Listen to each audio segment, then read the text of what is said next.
নমস্কাৰ বন্ধুসকল, welcome to my YouTube channel Assam career guide. আজি পুনৰ নতুনকৈ চাকৰি আহিছে ইণ্ডিয়ান আৰ্মি বিভাগৰ ফালৰ পৰা। যিহেতু ইণ্ডিয়ান আৰ্মি বিভাগৰ ফালৰ পৰা 2026 বৰ্ষৰ কাৰণে নতুনকৈ পদ মুকলি কৰি দিয়া হৈছে অগ্নিবীৰ ৰিক্ৰুটমেণ্টৰ ফালৰ পৰা। যিহেতু ইণ্ডিয়ান আৰ্মি অগ্নিবীৰ ৰিক্ৰুটমেণ্ট 2026ৰ ফালৰ পৰা 2026 বৰ্ষৰ কাৰণে নতুনকৈ আৰ্মি ৰিক্ৰুটমেণ্ট মুকলি কৰি দিয়া হৈছে। এই পদসমূহ যদি আপুনি ইণ্টাৰেষ্টেড হয়, এলিজিবল হয়, আবেদনসমূহ কৰি ল'ব পাৰিব।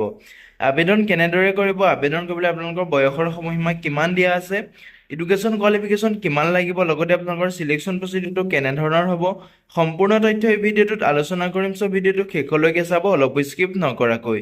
যদি ভিডিঅ'টো চাই ভাল পায় এটা লাইক কৰিব, আৰু মোৰ চেনেলটোলৈ যদি প্ৰথমবাৰ কাৰণে আহিছে তেনেহ'লে চেনেলটো ছাবস্ক্ৰাইব কৰি কাষতে থকা বেল আইকনটো অন কৰিবলৈ নাপাহৰিব, যাতে প্ৰতিদিনে জবৰ আপডেটসমূহ সকলোতকৈ আগতীয়াকৈ পাই থাকিব পাৰে। যিহেতু ইয়াতে দেখিবলৈ পাইছে ইণ্ডিয়ান আৰ্মি অগ্নিবীৰ ৰিক্ৰুটমেণ্ট 2026ৰ ফালৰ পৰা নতুনকৈ ৰিক্ৰুটমেণ্ট মুকলি কৰি দিয়া হৈছে 2026 বৰ্ষৰ কাৰণে। এই পদসমূহত আপোনালোকে অনলাইন মাধ্যমেৰে আবেদন কৰিব পাৰিব। আবেদন কৰিবলৈ আপোনালোকৰ বয়সৰ সময়সীমা কিমান দিয়া আছে, সম্পূৰ্ণ তথ্য ভিডিঅ'টোত আলোচনা কৰিম। ভিডিঅ'টো শেষলৈকে চাব, অলপ স্কিপ নকৰাকৈ। ইয়াত এটা ইণ্ডিয়ান আৰ্মি ৰিক্ৰুটমেণ্টৰ এটা অভাৰভিউ দিয়া আছে। ইয়াতে আপোনালোকে দেখিবলৈ পাইছে অৰ্গেনাইজেশ্যনটোৰ নেম হৈছে ইণ্ডিয়ান আৰ্মি, স্কিমটো আহিছে আপোনালোকৰ অগ্নিপথ স্কিম, যিটো আপোনালোকৰ অগ্নিবীৰ ভৰ্তি হয় তাতে আপোনালোকৰ পদ মুকলি কৰি দিয়া হৈছে। পোষ্ট নেমটো হৈছে আপোনালোকৰ অগ্নিবীৰ, যিটো জিডিৰ পদ আছে, টেকনিকেল পদ আছে, ক্লাৰ্কৰ পদ আছে, লগতে আপোনালোকৰ ট্ৰেডমেনৰ পদ আছে। এতিয়া জব লোকেশ্যনটো আপোনালোকৰ এক্ৰছ ইণ্ডিয়া হ'ব, অল ইণ্ডিয়াত আপোনালোকে জবটো কৰিব লাগিব। এপ্লিকেশ্যন মোডটো আপোনালোকে অনলাইন মাধ্যমেৰে আবেদন কৰিব লাগিব। ইয়াতে চিলেকশ্যন প্ৰচেছটো আপোনালোকৰ ফাৰ্ষ্টতে অনলাইন এক্সাম হ'ব, যিটো আপোনালোকৰ CBT আণ্ডাৰত হ'ব, মানে আপোনালোকৰ যিটো কম্পিউটাৰ বেছড এক্সাম হ'ব, তাৰপিছতে আপোনালোকৰ ফিজিকেল টেষ্ট হ'ব, তাৰপিছত আপোনালোকৰ মেডিকেল টেষ্ট হ'ব, তাৰপিছতে আপোনাৰ ফাইনেল লিষ্টটো মাৰিব। এতিয়া ছাৰ্ভিচ ডিউৰেশ্যনটোৰ ক্ষেত্ৰত ক'বলৈ গ'লে আপোনালোকৰ চাকৰিটো আপোনালোকৰ 4 বছৰীয়া চাকৰি হয়, যিহেতু এবছৰ দুবছৰকৈ আপোনালোকৰ 4টা বছৰ আপুনি কৰিব লাগিব। ফাৰ্ষ্ট ইয়েৰ আপোনালোকৰ চেলাৰীটো কেনেধৰণৰ হ'ব, ছেকেণ্ড ইয়েৰ কেনেধৰণৰ হ'ব, যিহেতু প্ৰতিটো ইয়েৰতে আপোনাৰ চেলাৰীটো বেলেগ বেলেগ হ'ব। ভিডিঅ'টোতে আলোচনা কৰি আপোনালোকৰ কোনটো ইয়েৰত কিমানটো চেলাৰী দিব, আপুনি ভিডিঅ'টো শেষলৈকে চাব, অলপ স্কিপ নকৰাকৈ। ইয়াতে অফিচিয়েল ৱেবছাইটটো হৈছে joinindianarmy.nic.in। এই ৱেবছাইটত ভিজিট কৰি আপোনালোকে নটিফিকেশ্যন চেক আউট কৰিব পাৰে, লগতে আপোনালোকে আবেদনসমূহ কৰি ল'ব পাৰে। ইম্পৰ্টেণ্ট ডেটসমূহ হৈছে নটিফিকেশ্যন ৰিলিজ কৰিছিলে 26ৰ আৰ্লি 26তে আপোনালোকৰ নটিফিকেশ্যন ৰিলিজ কৰি দিয়া হৈছিলে। জানুৱাৰী মাহতে আপোনালোকৰ অগ্নিবীৰ কাৰণে নটিফিকেশ্যন ৰিলিজ কৰি দিয়া হৈছিলে। ইয়াতে আপোনালোকৰ যিটো অনলাইন এপ্লিকেশ্যন ষ্টাৰ্ট হৈছিলে আপোনালোকৰ 13/2/2026, যিহেতু 13 ফেব্ৰুৱাৰী তাৰিখৰ পৰা এই পদসমূহত আবেদন প্ৰক্ৰিয়াটো ষ্টাৰ্ট হৈ গৈছে। লাষ্ট ডেটটো আছে আপোনালোকৰ 1/4/2026, মানে আপোনালোকৰ 4 মাহৰ জানুৱাৰী, ফেব্ৰুৱাৰী, মাৰ্চ, এপ্ৰিলৰ 1 তাৰিখলৈকে আপোনালোকৰ লাষ্ট ডেট আছে। যদিহে আপোনালোকে আবেদন কৰিব বিচাৰে আবেদনসমূহ কৰি ল'ব পাৰিব। এতিয়া এলিজিবিলিটি ক্ৰাইটেৰিয়াৰ ক্ষেত্ৰত ক'বলৈ গ'লে আপোনালোকৰ যিটো এডুকেশ্যন কোৱালিফিকেশ্যন দিয়া আছে, অগ্নিবীৰ যিটো আপোনালোকৰ জেনেৰেল ডিউটি আছে, জিডি আছে, তাতে আপোনালোকৰ মিনিমাম আপোনালোকে 10 পাছ কৰিব লাগিব। 45%ৰ পৰা আপোনালোকৰ 33% থাকিলেও আপুনি, মানে পাৰ ছাবজেক্ট আপোনাৰ 33% থাকিব লাগিব। লগতে আপোনাৰ মিনিমাম পাৰ্চেণ্ট যিটো 45% হ'লে আপুনি এপ্লাই কৰিব পাৰিব অগ্নিবীৰ জিডিৰ কাৰণে।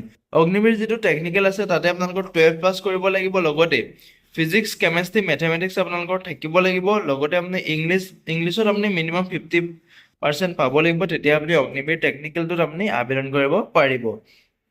অগ্নিবীৰ যিটো আপোনাৰ ক্লাৰ্ক আছে, ষ্ট'ৰ কিপাৰ টেকনিকেল আছে, তাতে আপোনালোকৰ 12 পাছ কৰিব লাগিব।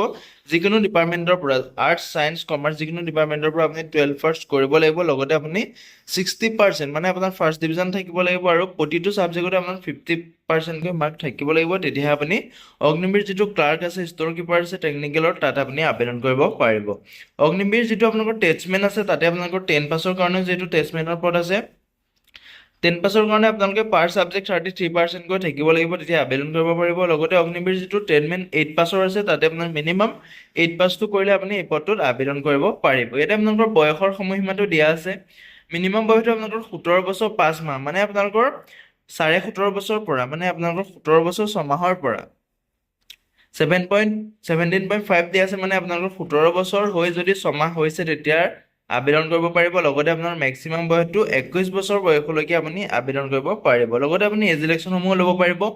SC হ'লে আপুনি, SC ST হ'লে আপুনি 5 বছৰকৈ এজ ইলেকশ্যন ল'ব পাৰিব, আৰু OBC হ'লে আপুনি 3 বছৰকৈ এজ ইলেকশ্যন ল'ব পাৰিব।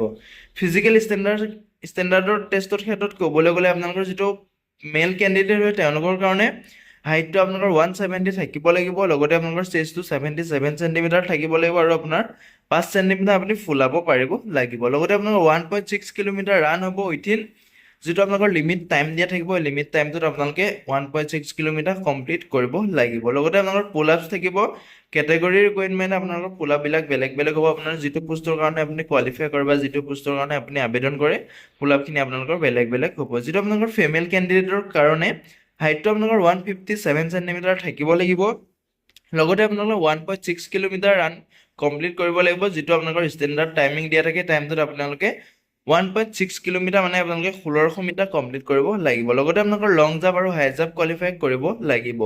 যিসকল ফিমেল কেণ্ডিডেট আছে তেওঁলোকৰ কাৰণে লং জাম্প আৰু হাই জাম্প দিয়া আছে। চিলেকশ্যন প্ৰচেছটোৰ ক্ষেত্ৰত ক'বলৈ গ'লে ইয়াতে আপোনালোকৰ প্ৰথমতে আপোনালোকৰ অনলাইন কমন এণ্ট্ৰেন্স এক্সাম হ'ব, যিটো আপোনালোকৰ CEE হ'ব, মানে অনলাইন যিটো আপোনালোকৰ কমন এণ্ট্ৰেন্স এক্সাম হ'ব, যিটো আপোনালোকৰ ৰিটাৰ্ণ এক্সাম বুলি কোৱা হয়। তাৰপিছতে আপোনালোকৰ ফিজিকেল ফিটনেছ টেষ্ট কৰা হ'ব, তাৰপিছতে আপোনালোকৰ ফিজিকেল মেজাৰমেণ্ট মানে আপোনালোকৰ যিখিনি হাইট চেষ্ট জোখা হ'ব, তাৰপিছত আপোনালোকৰ মেডিকেল এক্সামিনেশ্যন হ'ব। মেডিকেল এক্সামিনেশ্যন কোৱালিফাই কৰাৰ পিছত আপোনালোকৰ ফাইনেল মেৰিট লিষ্টটো মাৰিব। চেলাৰী আৰু বেনিফিটৰ ক্ষেত্ৰত ক'বলৈ গ'লে আপোনালোকৰ যিটো ফাৰ্ষ্ট বছৰটোত আপোনালোকৰ ফাৰ্ষ্ট ইয়েৰটোত আপোনালোকৰ পাৰ মান্থ আপুনি 30,000কৈ চেলাৰীটো পাব। লগতে আপোনালোকৰ ছেকেণ্ড ইয়েৰত আপুনি 33,000কৈ পাব, থাৰ্ড ইয়েৰত আপোনালোকে 36,500কৈ পাব, আৰু ফ'ৰ্থ ইয়েৰত আপুনি 40,000কৈ পাব। লগতে আপোনালোকৰ এইটো চেলাৰীটো যিহেতু বেলেগ বেলেগ থাকে, আপোনালোকৰ পোষ্টিং এৰিয়া চাই লৈ আপোনালোকৰ যিটো এৰিয়া পে'মেণ্ট থাকে সেইটো আপোনালোকৰ বেলেগ বেলেগ থাকে। কেতিয়াবা আপোনালোকৰ 65ও আপোনালোকৰ প্লাছ হৈ যাব পাৰে। ইয়াতে আপোনালোকৰ ৰিকুৱাৰমেণ্ট ডকুমেণ্টসমূহ বিচাৰিছে, যিসমূহ আপোনালোকৰ বাধ্যতামূলক হয়। যিহেতু এডুকেশ্যন চাৰ্টিফিকেট আপোনালোকে দিব লাগিব, ডমিচিল চাৰ্টিফিকেট দিব লাগিব, লগতে আপোনাৰ কাষ্ট চাৰ্টিফিকেট দিব লাগিব, লগতে আপোনাৰ যিটো আধাৰ কাৰ্ড আছে সেইটো দিব লাগিব, ভেলিড আধাৰ কাৰ্ড হ'ব লাগিব, লগতে আপোনাৰ পাছপোৰ্ট চাইজ ফটোগ্ৰাফ লাগিব, আৰু ছিগনেচাৰ আপোনালোকে আপলোড কৰিব লাগিব। হাউ টু এপ্লাই ক্ষেত্ৰত ক'বলৈ গ'লে এই ভিডিঅ' ডেছক্ৰিপশ্যনত মই যিটো লিংক দিয়া আছে তাতে আপোনালোকে ক্লিক কৰাৰ পিছত তললৈ স্ক্ৰল ডাউন কৰিব। স্ক্ৰল ডাউন কৰাৰ পিছতে আপোনালোকে এপ্লাই লিংক পাব, তাতে ক্লিক কৰি আপোনালোকে অফিচিয়েল ৱেবছাইটত ভিজিট কৰিব। তাৰপিছতে আপোনালোকে ৰেজিষ্ট্ৰেশ্যন কৰি লৈ তাতে আপোনালোকৰ যিটো অনলাইন এপ্লিকেশ্যন ফৰ্ম আছে তাতে আপোনালোকে ফিল আপ কৰি ইম্পৰ্টেণ্ট ডকুমেণ্টসমূহ আপোনালোকে আপলোড কৰি কেয়াৰফুলি আপুনি আপলোড কৰি নিজে চেক আউট কৰি ল'ব। তাৰপিছতে আপোনালোকে ছাবমিট কৰি দিব। ছাবমিট কৰাৰ পিছত আপোনালোকে এটা প্ৰিণ্ট আউট আপোনাৰ লগত ৰাখিব, যিটো আপোনালোকৰ ফিউচাৰ কাৰণে আপোনালোকৰ দৰকাৰী হ'ব পাৰে। ইয়াতে আপোনালোকৰ ইম্পৰ্টেণ্ট ডেটটো যিহেতু দেখিবলৈ পাইছে, ইয়াতে আপোনালোকৰ ষ্টাৰ্টিং ডেটটো যিহেতু 13/2/2024 পৰা আৰম্ভ হৈ গৈছে, এপ্লাই প্ৰচেছটো ষ্টাৰ্ট হৈ গৈছে। লগতে আপোনালোকৰ যিটো ক্ল'জিং ডেট আছে 1/4/2024লৈকে ক্ল'জিং ডেট আছে। এডমিট কাৰ্ড ৰিলিজটো বৰ্তমান ইয়াত আপডেট অহা নাই। এক্সাম ডেটটো আপোনালোকৰ 1/5ৰ পৰা 1 পৰা 5 তাৰিখৰ ভিতৰত আপোনালোকৰ জুন মাহৰ 1 পৰা 5 তাৰিখৰ ভিতৰত আপোনাৰ এক্সামটো অনুষ্ঠিত হ'ব। ৰিজাল্টটো আপোনালোকৰ কেতিয়া দিব বৰ্তমান আপডেট দিয়া নাই। অপেন ৰেলী কেতিয়া হ'ব এইটো আপডেট দিয়া নাই। ফাইনেল ৰিজাল্টটো আপডেট দিয়া নাই। যেতিয়া আপডেট আহে তেতিয়া আপোনালোকে ৱেবছাইটত পাই যাব, যিহেতু মই ভিডিঅ' ডেছক্ৰিপশ্যনতে মই লিংক দিছোঁ, তাতে আপোনালোকে চেক আউটসমূহ কৰি থাকিব পাৰিব। ইয়াতে আপোনালোকে ভিডিঅ' ডেছক্ৰিপশ্যনত যিটো লিংক দিয়া আছে তাতে আপোনালোকে তললৈ ক্লিক কৰিলে ইম্পৰ্টেণ্ট ৱেবলিক ছেকশ্যনত গৈ আপোনালোকে ইয়াতে পিডিএফটো আপুনি চেক আউট কৰি ল'ব পাৰি। ইয়াতে আপোনালোকে ক্লিক নাও কৰিলে আপুনি পিডিএফটো চেক আউট কৰিব পাৰে। লগতে যদি আপুনি আবেদন কৰিব বিচাৰে এপ্লাই অনলাইনত আপোনাক ক্লিক কৰি আবেদনসমূহ কৰি ল'ব পাৰিব। আজিলৈ ভিডিঅ'টো ইমানেই আছিলে। যদি ভিডিঅ'টো চাই ভাল পালে এটা লাইক কৰিব। মোৰ চেনেলটোলৈ যদি প্ৰথমবাৰ কাৰণে আহিছে তেনেহ'লে চেনেলটো ছাবস্ক্ৰাইব কৰিবলৈ নাপাহৰিব। জয় হিন্দ, জয় অসম।